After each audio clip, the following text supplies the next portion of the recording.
Red sandal international smuggler పలు కేసులు నమోదై జైలుకెళ్లి వచ్చిన వ్యక్తి అలిపిరిలో చంద్రబాబు నాయుడుపై మందుపాత్ర దాడి కేసులో నిందితుడు వైసీపీలో పలువురు అభ్యర్థులకు ఫైనాన్స్ చేసిన వ్యక్తి అలాంటి కొల్లం గంగిరెడ్డి బీజేపీలో చేరతానని ప్రకటించి విజయవాడ పయనమయ్యాడు. అయితే ఉన్నట్లుండి బీజేపీ నాయకత్వం ఎవరి కొల్లం గంగిరెడ్డి అని ప్రశ్నించి అతనికి షాక్ ఇచ్చింది.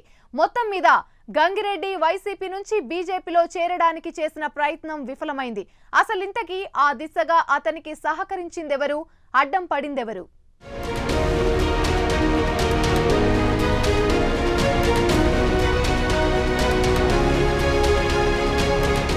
ఇంటర్నేషనల్ క్రిమినల్ రికార్డు ఉన్న వ్యక్తి కొల్లం గంగిరెడ్డి.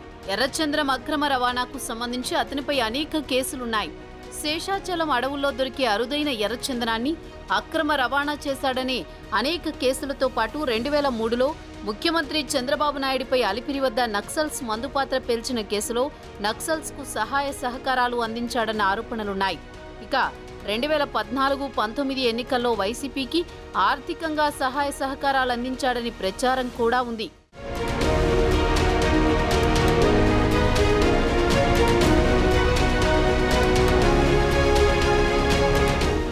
ఎర్రచందనం స్మగ్లింగ్ లో తనకు సహాయపడిన పోలీసు అధికారులకు తిరుపతిలో హాతీరాంజీ మఠం భూములలో విలాసవంతమైన విల్లాలు నిర్మింపజేసి ఇచ్చాడంటారు.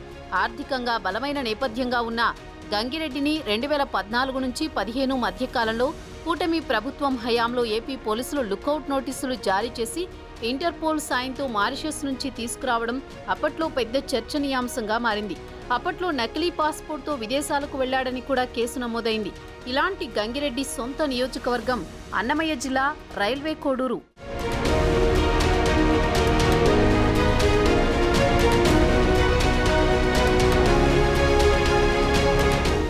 చంద్రబాబు నాయుడు అలిపిరి కేసుతో పాటు కొల్లం గంగిరెడ్డిపై ఏకంగా 36 కేసులు కోర్టులో నడుస్తున్నాయి. దీంతో పాటు గత 5 సంవత్సరాలుగా అనేక దందాలు నడిపాడని కూడా ఆరోపణలున్నాయి.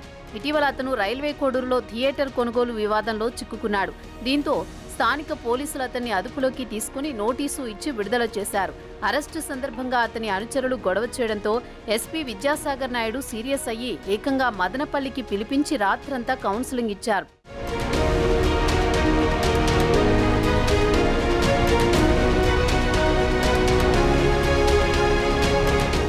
ఈ నేపథ్యంలో వైసీపీ పార్టీలో ఇబ్బందులు ఉంటాయని భావించిన కొల్లం ప్రస్తుతం రూట్ మార్చాడు.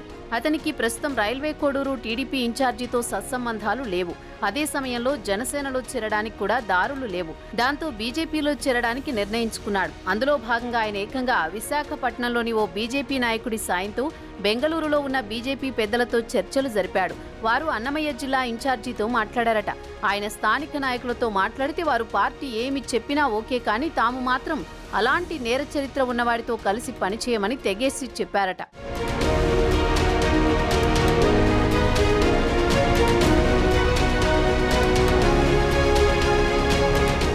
అప్పటికే బీజేపీలో చేరుతున్నానని గంగిరెడ్డి మీడియాకు లీకులు ఇచ్చాడు. గురువారం మధ్యాహ్నం 11 గంటలకు బీజేపీ రాష్ట్ర అధ్యక్షురాలు పురంధేశ్వరి సమక్షంలో పార్టీలో చేరుతున్నట్లు వెల్లడించాడు.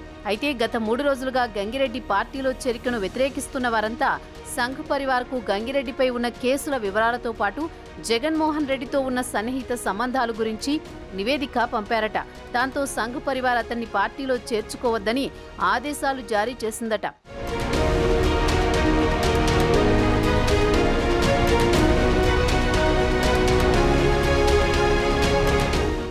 ఏపీ ముఖ్యమంత్రి మీద అలిపిరిలో జరిగిన దాడి కేసులో అతను కుట్రదారుడిగా అప్పట్లో కేసు నమోదైన నేపథ్యంలో అలాంటి వ్యక్తిని పార్టీలో చేర్చుకుంటే కూటమి మీద దాని ప్రభావం పడే అవకాశం ఉండడంతో గంగిరెడ్డికి బీజేపీలో దారులు మూసుకుపోయాయని అంటున్నారు.